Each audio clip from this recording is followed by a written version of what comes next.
Hello everyone, मैं master Hemlata फिर से मैं अगले कार्ड के साथ आई हूँ। अगला कार्ड हमारा है कंपैरिजन कार्ड और द बर्डन कार्ड। अगर आप चैनल पर नए हैं, आप पहली बार ये वीडियो देख रहे हैं, तो ओशो जैन कार्ड की पूरी सीरीज़ को दोबारा से देखिए, शुरू से देखिए। और अगर आपको सर्टिफिकेट चाहिए तो नोट्स बनाइए। राइटर वेट टैरो कार्ड करना चाहें तो वो भी क्लास फ्री है, और बहुत सारे कोर्सेज इस चैनल पर फ्री हैं। दूसरे चैनल पे मैं बहुत जल्द टैरो रीडिंग स्टार्ट करने वाली हूँ, तो वो देखकर भी आप थोड़ा सा आइडिया ले सकते हैं कि किस तरह से कार्ड्स को पढ़ना है। ओके, तो अब हम चलते हैं अपने टैरो कार्ड पर। हमारा टैरो कार्ड नेक्स्ट है कंपैरिजन। कंपैरिजन का मतलब पता है आपको क्या होता है? तुलना। देखिए, यहाँ पर एक आक का पेड़ है और एक बांस है, ठीक है। दोनों ही सुंदर हैं, लेकिन दोनों का कंपैरिजन क्या किया जा सकता है? एक महंगा है, आँख जो है वो बाँस से महंगा होता है कि उसका जो पोषण होता है वो जो बाँस की तरह नहीं होता है। बाँस में जो है ईर्ष्या आ सकती है, पतझड़ में उसके रंग उड़ जाते हैं। तो ऐसी बहुत सारी चीज़ें हैं जो कंपैरिजन किया जाए तो दोनों एक दूसरे से ईर्ष्या करके क्या करेंगे, वो ख़त्म हो जाएंगे। तो यहाँ पर ये बताया गया है कि तुलना तुलना क्या करती है? या तो आपके अंदर गरूर पैदा करती है। अब जो बेटर है उसमें घमंड आ जाएगा कि मैं इससे बेटर हूँ, और जो कम है उसमें इन्फीरियर कॉम्प्लेक्स आ जाएगा। तो तुलना हमेशा कुछ ना कुछ नेगेटिव ही देती है, ठीक है। तो ये कार्ड सिंपल है एकदम। ये आपको ये बता रहा है कि ये पर्सन जो आपके पास आया है, ये किसी निर्णय पर इसलिए नहीं पहुंचता या इसके काम इसलिए नहीं होते क्योंकि ये कंपैरिजन करता है दूसरों से। जैसे उस किसी की जॉब लगने वाली है तो वो दूसरों से तुलना करेगा कि इस तरह से ऐसा है वैसा है, कि उसको ज़्यादा वो मिल रहा है, मुझे कम मिल रहा है, या फिर अपनी पहली कंडीशन से करेगा। जैसे मान लीजिए वो 5 साल पहले जॉब करता था और अब उसने जॉब छूट गई थी उसकी, अब मिल रही है, तो उससे कंपैरिजन करेगा, जबकि ये गलत है। अगर आपके पास अभी कुछ नहीं है, एट प्रेजेंट कुछ नहीं है, तुलना करनी है तो एट प्रेजेंट से करो। मैरिज करने जा रहा है तो तुलना करेगा किसी और के साथ, तो उस कंडीशन में या तो उसे बहुत बड़ी हुई चीज़ मिलेगी या कम मिलेगी, लेकिन उसकी सेटिस्फेक्शन की चीज़ कभी नहीं मिलेगी, क्योंकि दो इंसान, दो सिचुएशन, दो चीज़ें हमेशा एक दूसरे से अलग होती हैं। क्योंकि अगर सेम हो तो फिर वो एक ही हो, अलग अलग क्यों हो, ठीक है। तो अब तुलना करने के साथ साथ उसे खुद का भी कंपैरिजन करना चाहिए। अगर तुलना करनी है तो खुद से करनी चाहिए कि मेरी एफिशिएंसी के अकॉर्डिंग ये काम है या नहीं, और अगर मेरी एफिशिएंसी से ज़्यादा है तो मैं अपनी एफिशिएंसी बढ़ाऊँगा, ठीक है। तो तुलना करनी हो तो खुद की एफिशिएंसी, खुद के कैरेक्टर, खुद के उसके साथ करनी चाहिए। तो ये इस इंसान का जो काम नहीं बन रहा है, काम नहीं ही बन रहा होगा, ये इंसान जब आएगा ना आपके पास तो काम नहीं बन रहा होगा, तो क्या कारण होगा कि वो अपॉर्चुनिटीज़ को ग्रैब ही नहीं कर पाता होगा। उसको एक होता है ना कि लास्ट में जाके काम बिगड़ता है, एक ये है कि काम दिखता है लेकिन एफर्ट्स नहीं डालता वो इंसान, एफर्ट्स ही नहीं डालता। एक जब हमने पहले पढ़ा था उसमें क्या था कि काम किया, मेहनत करी, लेकिन लास्ट मोमेंट पे काम बिगड़ गया, वहाँ फियर था। यहाँ कंपैरिजन है, कंपैरिजन आपको चीज़ों में आगे ही नहीं बढ़ने देता है, ठीक है। जब काम दिखता है, काम मिलता बहुत है लेकिन हम उस पर काम नहीं कर पाते, इस तरह की चीज़ है, तो इसका मतलब है कि कहीं ना कहीं कोई ना कोई कंपैरिजन किया जा रहा है, ठीक है।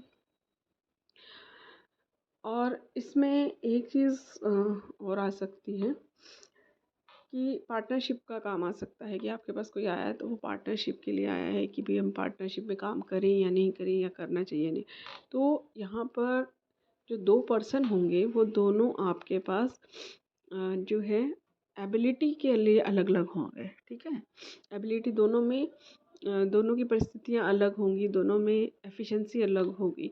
तो उनको ये बताना है कि अगर आप पार्टनरशिप कर रहे हैं तो या तो अपना काम बांटिए। जो शारीरिक रूप से ज़्यादा काम कर सकता है वो शारीरिक करे, जो मेंटली काम कर सकता है वो मेंटली करे, लेकिन दोनों एक ही काम में ना जाएं। अगर दोनों ही मेंटली काम करेंगे तो कंपैरिजन रहेगा हमेशा कि मैं तो इतना काम करता हूँ, मैं इतनी कमाता हूँ, मैं सारी मेहनत करता हूँ, पैसा वो ले जाता है, इस तरह की चीज़ें होंगी।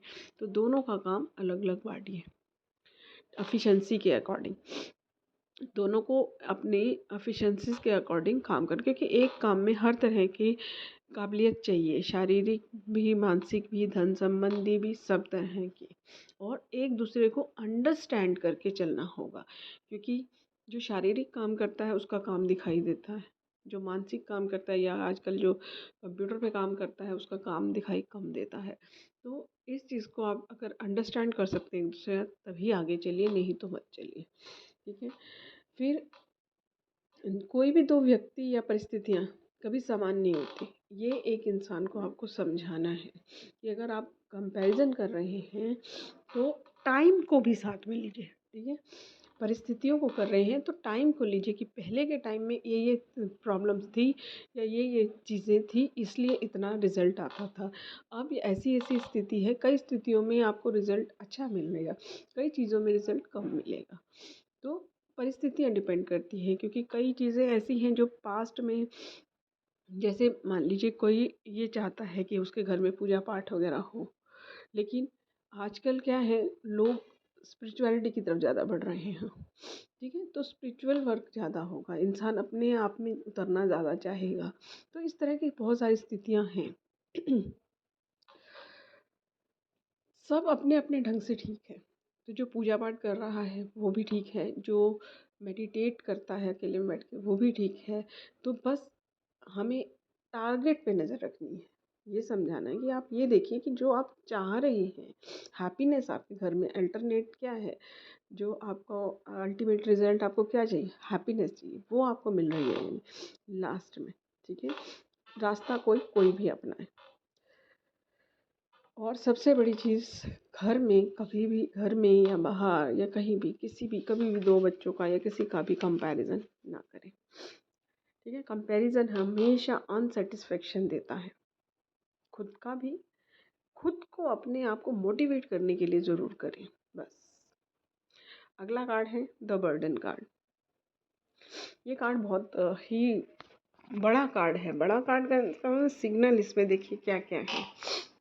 देखिए इस ये जो पर्सन है, ये जो कार्ड है, इसमें आपको तीन चीज़ें मिलेंगी। एक तो आ, ये जो आपको दिख रहा है, क्या कहते हैं इसे, मुर्गा। ठीक है। और एक ये पर्सन जो बीच में है, तीसरा नीचे है। अब इसमें क्या है कि जो सबसे नीचे है उसने दो जनों का बर्डन ले रखा है, जो बीच में है उसने बहुत कम बर्डन लिया है और किसी के ऊपर बर्डन ज़्यादा डाला हुआ है, और जो ऊपर है सबसे, ठीक है, वो क्या है, वो बर्डन नहीं है, वो सिर्फ बर्डन का नाटक है। ठीक है। क्योंकि ये जो मुर्गा है वो तो कभी भी उड़ जाएगा, भार है ही नहीं उसका, कितना होगा, हल्का होता है वो तो। ठीक है। तो एक शो पीस के लिए रखा हुआ है बर्डन। ठीक है। तो इसमें जो सबसे नीचे वाला इंसान है, अब आपको देखना है कि आपका कंसंट्रेशन किसके ऊपर जा रहा है। ठीक है। जो नीचे वाला व्यक्ति है, जो दो जनों का बोझ उठाकर घूम रहा है, अगर आपको उस पर कॉन्सेंट्रेट जाता है, आपको लगता है कि ये वो पर्सन है जो आपके पास रीडिंग लेने आया है, तो इसको ये बताइए कि आप ओवर बर्डन के साथ काम कर रहे हैं। आप खुद कुछ और करना चाहते हैं, लेकिन आप कर वो रहे हैं जो दूसरे आपको दिखा रहे हैं। देखिए ये पर्सन जो है इसको दिशा दे रहा है और इसको चलते जाना है।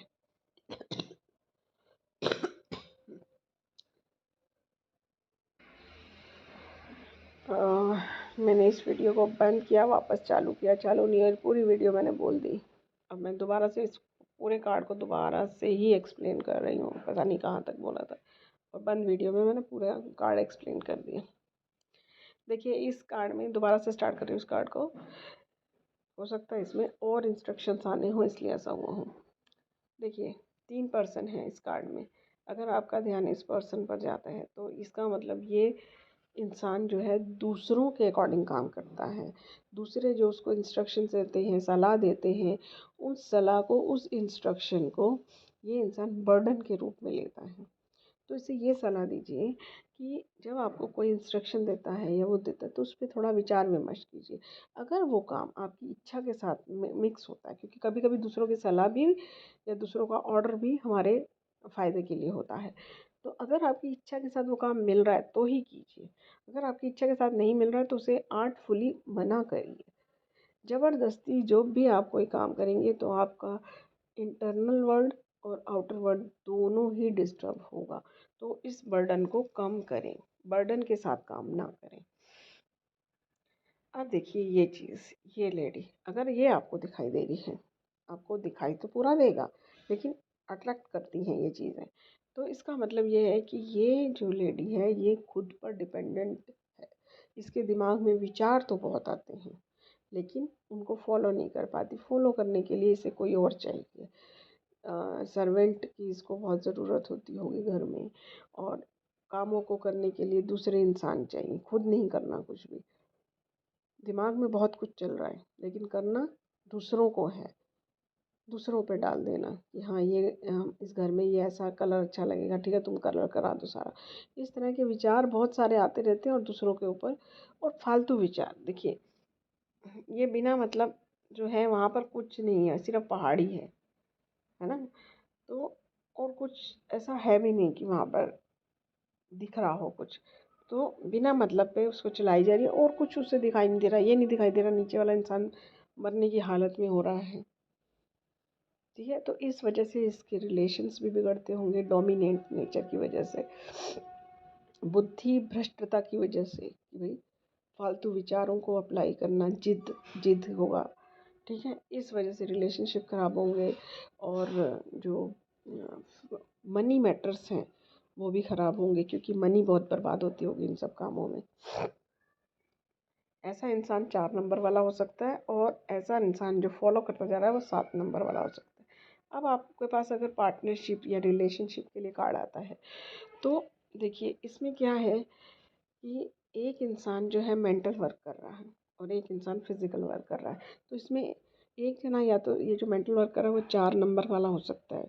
4 नंबर जो लाइफ पाथ नंबर और प्राइम नंबर दोनों में से कोई भी हो सकता है। और जो नीचे फिजिकल वर्क कर रहा है वो 7 नंबर वाला हो सकता है। वैसे 4 नंबर और 7 नंबर दोनों मिलते हैं तो कंप्लीट फील करते हैं, बहुत अच्छा काम करते हैं, एक एक दूसरे के साथ उसकी एफिशिएंसी बढ़ जाती है, ठीक है। लेकिन यहाँ पर ये जो है नीचे अनहैप्पी है। इसका मतलब क्या है कि यहाँ जो 4 नंबर वाला है यानी कि मेंटल वर्क कर रहा है, यहाँ हम कार्ड में 4 नंबर 7 नंबर ना देखकर मेंटल वर्क, और वो भी क्योंकि क्या 4 नंबर और 7 नंबर के कंपनसेट भी होते हैं, तो इसलिए नंबर्स पे ज़्यादा ध्यान ना देकर ये पॉसिबिलिटी हो सकती है। ये आपको ध्यान देना है कि जो मेंटल वर्क कर रहा है, जैसे घर में भी मेंटल वर्क होता है, एक इंसान फिजिकल वर्क करता है, वैसे आजकल ज़माना बदल गया है, दोनों फिजिकल वर्क करते हैं। पार्टनरशिप में ऐसा होता है, कई मेंटल वर्क करते हैं, कई फिजिकल। तो जो मेंटल वर्क करता है ना उसको बताइए कि थोड़ा स्लो डाउन हो जाओ। विचार जल्दी जल्दी आते हैं लेकिन जब उसे हम फॉलो करते हैं तो टाइम चाहिए, एफिशिएंसी चाहिए, शारीरिक क्षमता चाहिए, और विचारों को फेल कर देने वाले को, जैसे आज विचार आया कोई, वो फेल कर दिया उसने, लेकिन दूसरे का तो फिजिकल वर्क लगा है ना उस पर। तो बताइए अगर आपको अपनी पार्टनरशिप बचानी है, तो पार्टनरशिप फैमिली बनानी है, तो जो मेंटल वर्क कर रहा है वो थोड़ा स्लो डाउन हो जाए, ठीक है। और यहाँ पर अब एक कंडीशन और भी चेक कीजिए। अगर 4 और 7 है, अब यहाँ पर 4 7 चेक कीजिए, दोनों की डेट ऑफ बर्थ चेक कीजिए। अगर 4 नंबर वाला फिजिकल वर्क कर रहा है और 7 नंबर वाला मेंटल वर्क कर रहा है तो उन्हें वर्क बदलने के लिए कहिए कि जो 4 नंबर वाला है वो मेंटल वर्क करे और 7 नंबर वाला फिजिकल वर्क करे। तो एकदम जो पार्टनरशिप है, बिजनेस है, या जो भी वर्क हो रहा है, जैसे कोई प्रॉपर्टी ढूंढ रहा है तो वो अपना सर्च करता है, एक इंसान मेंटल वर्क करता है सारा और एक ढूंढने जाता है ना, प्रॉपर्टीज देखता है जाके। तो दोनों कामों को बदल के देखिए, दोनों के काम को बदल के देखिए। अब इस मुर्गे पे अगर आपका ध्यान जाता है तो आपको ये बताना है कि आप लोग जो है ना, बर्डन नहीं है आपके ऊपर, क्योंकि ये मुर्गा तो कभी भी उड़ जाएगा और इसका वेट भी नहीं है इतना, है ना। 2 जनों के ऊपर एक मुर्गा, कितना वेट होगा उसका, ठीक है। तो वेट का नाटक है ये। मतलब आप लोग अपने ऊपर तरस खा रहे हैं कि हम बहुत काम कर रहे हैं, हमारे ऊपर बर्डन है, मेरे ऊपर इसकी भी जिम्मेवारी है, मेरे ऊपर उसकी भी जिम्मेवारी है, इतना सारा वर्क है। तो इतना नहीं है, सिर्फ आपका दिमाग थका हुआ है, तो उसे रिलैक्स कीजिए। आधा 1 घंटा अपने आप को दीजिए, मेडिटेशन कीजिए और सब आराम कीजिए। जो भी आपको अच्छा लगे, 1 घंटा अपने आप को दीजिए, रिलैक्स होइए। म्यूज़िक अच्छा लगता है, म्यूज़िक सुनिए, लेकिन म्यूज़िक ऐसे नहीं कि काम करते करते म्यूज़िक नहीं, आराम से बैठिए, लेट जाइए चुपचाप, रिलैक्स कीजिए, ठीक है। तो ये काम करना है। ये कार्ड इन चीज़ों की तरफ आपको बताता है। एक सिचुएशन और भी है कि यहाँ पे कुछ दिख नहीं रहा है ना, दिशाहीन है। तो इन्हें बताइए कि अपने कामों का पहले टारगेट सेट कीजिए। बिना टारगेट सेट किए काम करते हैं ये लोग। उस टारगेट सेट करो, उसके बाद मेहनत करो, ठीक है। तो ये कार्ड ये है। और आपका कोई क्वेश्चन है तो कमेंट में डालिए, और अगर आपको मेरी आवाज़ समझ में नहीं आ रही है तो भी कमेंट में डालिए, तो मैं वीडियोज़ अभी रोक दूँगी जब तक मेरा गला ठीक नहीं होता। Thank you everyone.